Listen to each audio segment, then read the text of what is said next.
Halo Rebaners, dimanapun Anda berada, bagaimana kabarnya? Balik lagi bareng saya, perawat terkece, terkeren, terupdate, terserah mau bilang apa. Oke kawan, di video kali ini kita akan membahas latihan soal untuk mempersiapkan diri Anda menuju SKB 2021. Oke, sebelum lanjut seperti biasa, ambil posisi rebahan terbaik Anda, pasang headset, dan saya putar intronya dulu.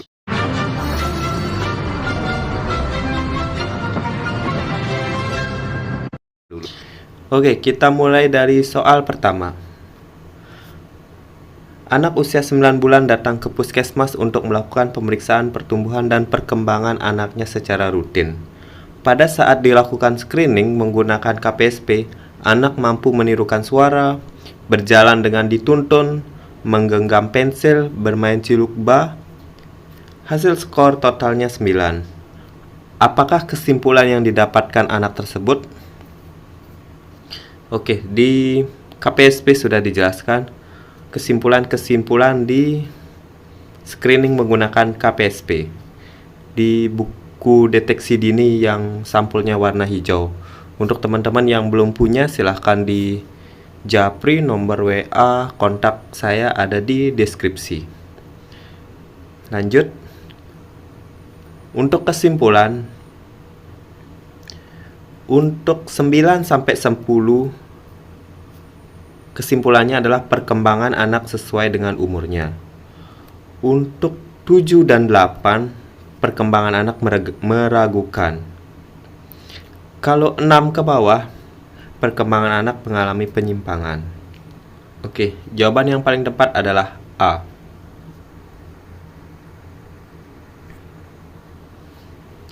Oke, lanjut soal nomor 2.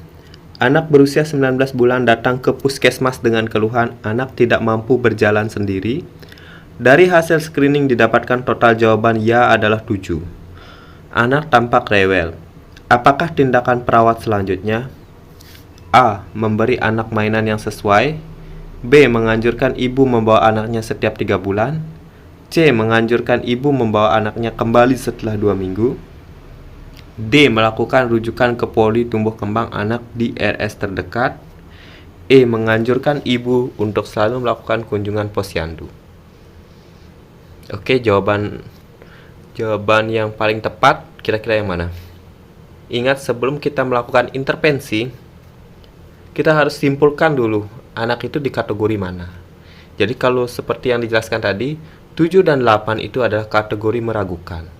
Jadi tindakan yang paling tepat sesuai KPSP di buku deteksi dini adalah melakukan pengukuran 2 minggu kemudian. Jadi yang paling tepat adalah C. Jadi ibu disarankan untuk kembali 2 minggu kemudian atau di atas 2 minggu.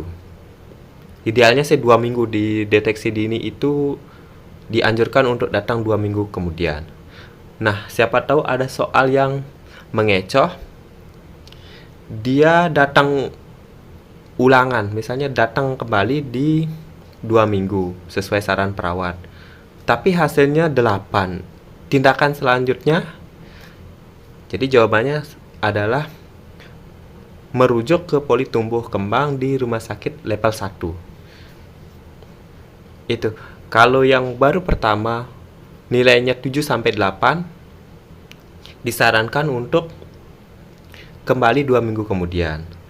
Kalau di 2 minggu kemudian masih hasilnya 7 atau 8, lakukan rujukan ke poli tumbuh kembang di rumah sakit level 1. Untuk yang hasilnya 6, langsung tidak perlu meminta untuk kembali 2 minggu, langsung dirujuk ke rumah sakit tumbuh kembang level 1. Sedangkan untuk 9-10, berikan pujian kepada orang tua. Jadi yang terpenting adalah teman-teman harus menyimpulkan dulu. Gampang kok.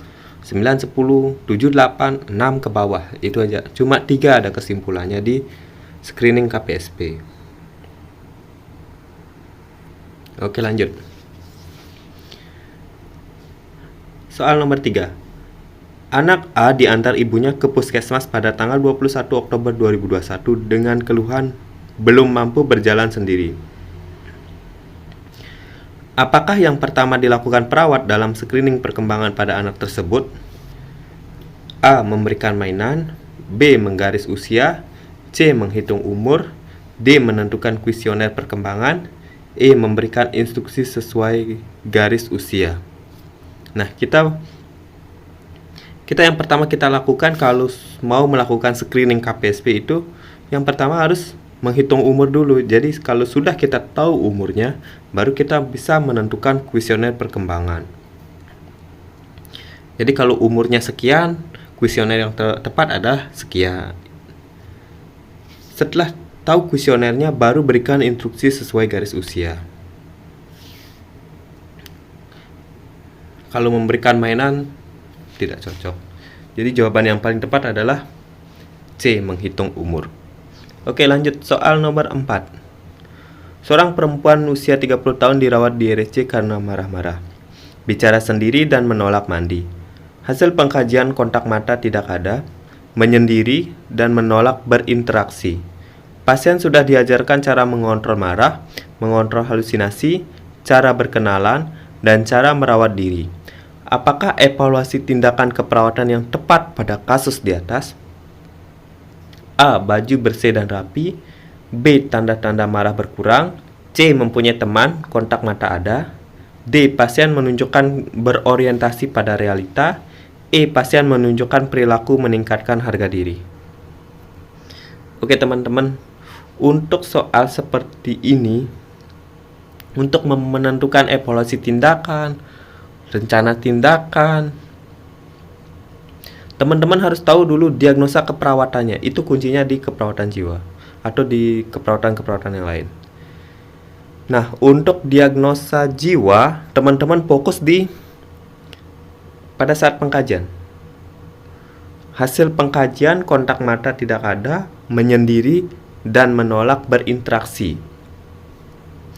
Menyendiri dan menolak berinteraksi itu adalah kata kunci untuk diagnosa ISOS.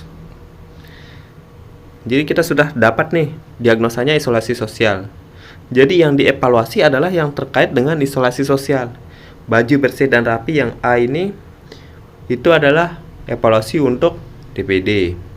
Tanda-tanda marah berkurang itu evaluasi untuk perilaku kekerasan. Mempunyai teman, kontak mata ada, itu adalah untuk isolasi sosial. Jadi jawabannya C.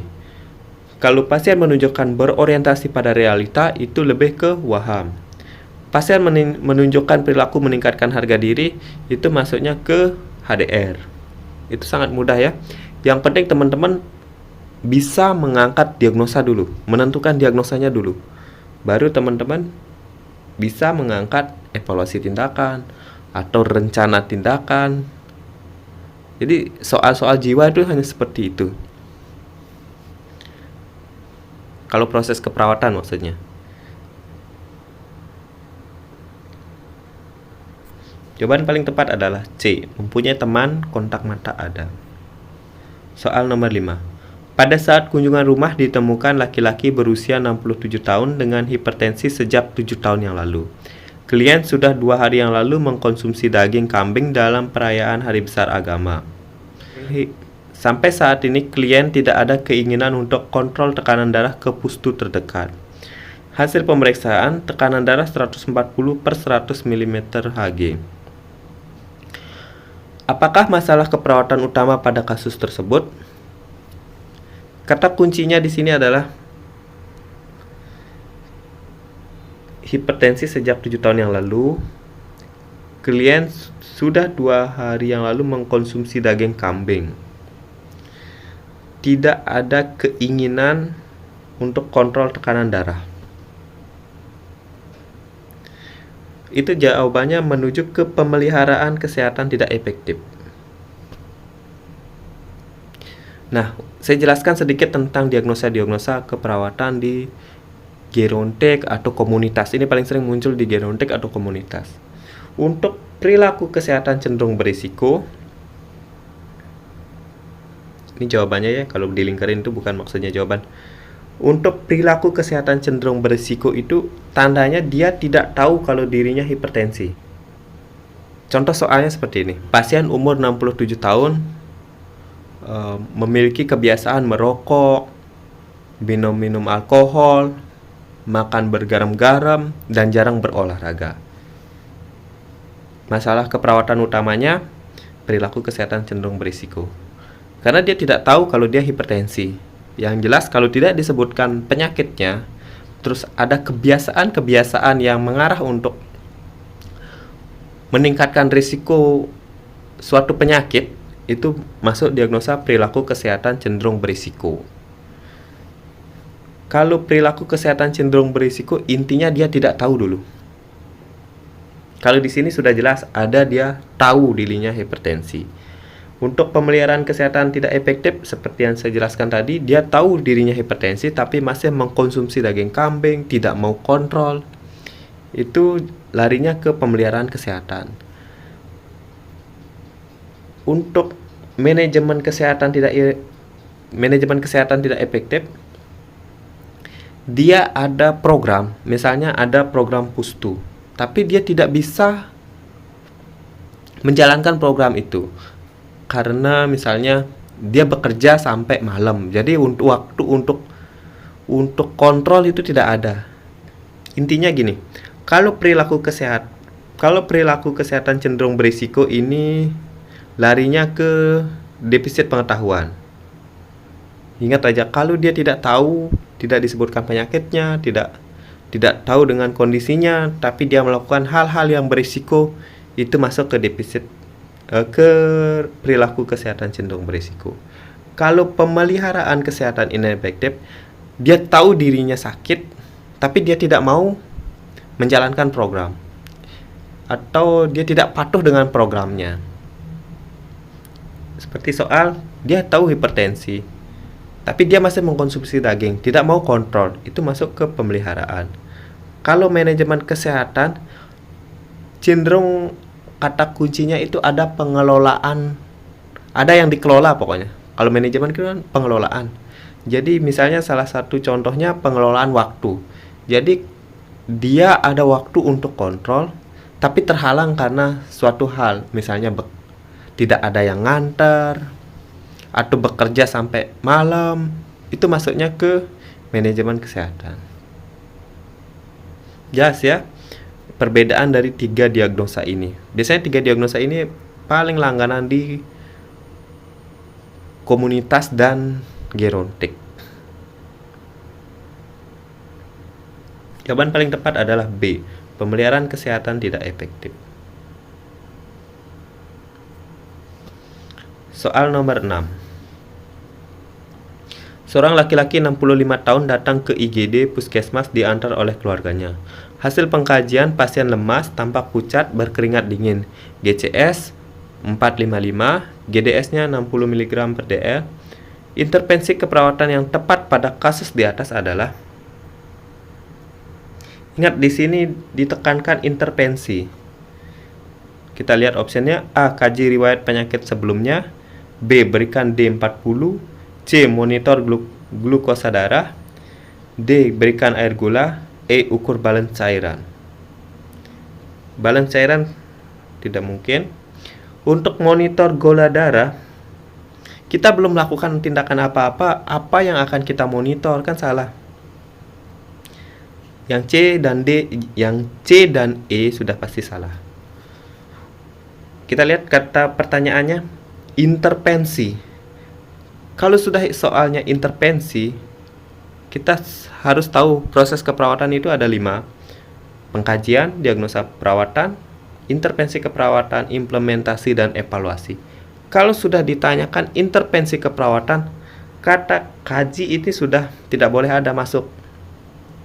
Kaji riwayat, kaji, dan lain-lain, itu masuknya di pengkajian. Jadi kalau sudah ada pertanyaan intervensi keperawatan, kata kaji itu sudah salah di option. Beda kalau tindakan keperawatan. Maksudnya gini, kalau intervensi keperawatan, ukur TTP, ngukur-ngukur dan lain halnya itu sudah tidak ada lagi di intervensi keperawatan. Beda kasusnya kalau tindakan keperawatan. Tindakan keperawatan boleh ukur TTP seperti itu. Ukur GDS boleh itu. Karena di proses keperawatan, ukur-ukur itu tindakan keperawatan itu ada pengkajian, diagnosa, intervensi. Tapi kalau sudah spesifik ditulis intervensi keperawatan, yang ada tanda kajinya itu eliminasi, berarti sudah salah. Oke, kita lihat B dan D sisa optionnya. Berikan D40 atau berikan air gula, sama-sama untuk GDS-nya. Kita lihat lagi kata kuncinya, pasien lemas, tampak pucat, berkeringat dingin. Lemas itu belum ada penurunan kesadaran. GCS-nya masih normal. Kalau intervensi, kita utamakan dulu intervensi keperawatan mandiri. Kalau masih bisa dilakukan intervensi keperawatan mandiri, utamakan intervensi keperawatan mandiri.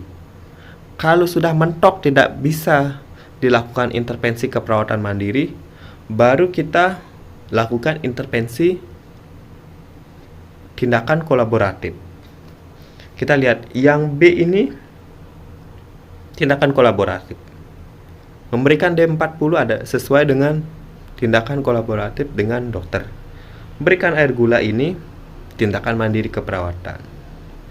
Jadi kalau pasien masih sadar, GCS-nya masih bagus, intervensi keperawatannya jelas D. D40 juga intervensi keperawatan, tapi intervensi keperawatan yang kolaboratif. Jadi utamakan dulu yang mandiri. Itu membedakan ya.